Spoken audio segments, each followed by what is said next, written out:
What's up, everybody? Hope you're all doing great. In the next few minutes, I'll do a quick price prediction and price analysis on Polkastarter. I did an analysis on this as well when it was just listed on Coinbase a couple of days ago, almost a week ago, I think. So yeah, 280 million market cap. I think if you're looking at the project and the market cap, there's still potential, but then again, we are kind of in a weird market situation right now. Yeah, yesterday I thought it was quite bullish with Bitcoin.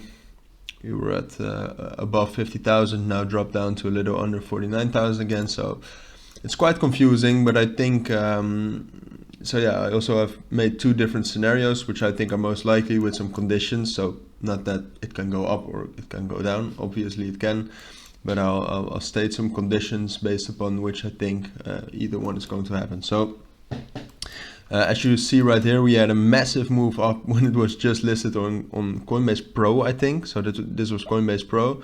Then the price tried to reach back up twice, and there was a lot of resistance, so a lot of sellers. And now the price is actually in this area where it's not really getting out. I mean, the wicks are sticking out, and it's getting out to the downside, but there's also a support level here which you could count as it, so you could actually draw it like this. So I'm not going to do that, but you get the point. So it's kind of indifferent right now. So from where we are right now, it can go either way.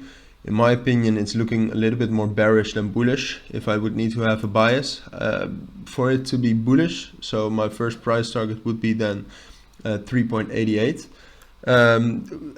We either need to reach 3.63, so the candle needs to close at around 3.63, I think, and then we can actually take a break retest off of this whole level which we are in right now. From there we can go up to 3.88, and from this point, I mean, it really depends on the whole price action and the market at that point of time. We can either go down like this, or it can break instantly. In my opinion, it's more likely that from here we go down and we kind of consolidate in this area. So either that happens, or we drop down to this trend line right here, which you can draw for yourself with these levels, just to show you. So we either drop down to the trend line, and if we find like two more good touches off of that trend line, I also think that we can get back up to that 3.88, but again, then we would really need to close again at around 3.62, and it's also possible that we do something then like this. It's not necessarily that we will break that level instantly.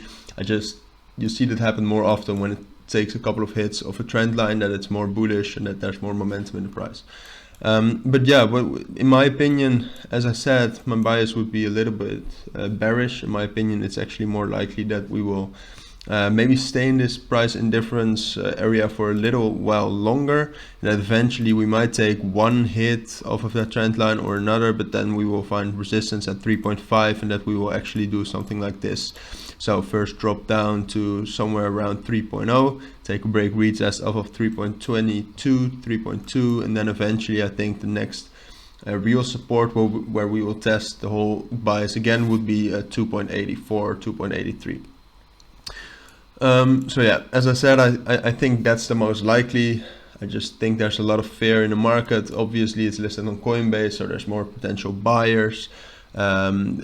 If you think that, then you could look at these scenarios, but yeah, I tried to give you some conditions upon which both scenarios could play out. So yeah, that's my analysis. If you have any questions about the analysis, please let me know down in the comments, and I'll make sure to respond to that as soon as possible. As always, this is not financial advice in any type of way. I would always advise you to do your own research.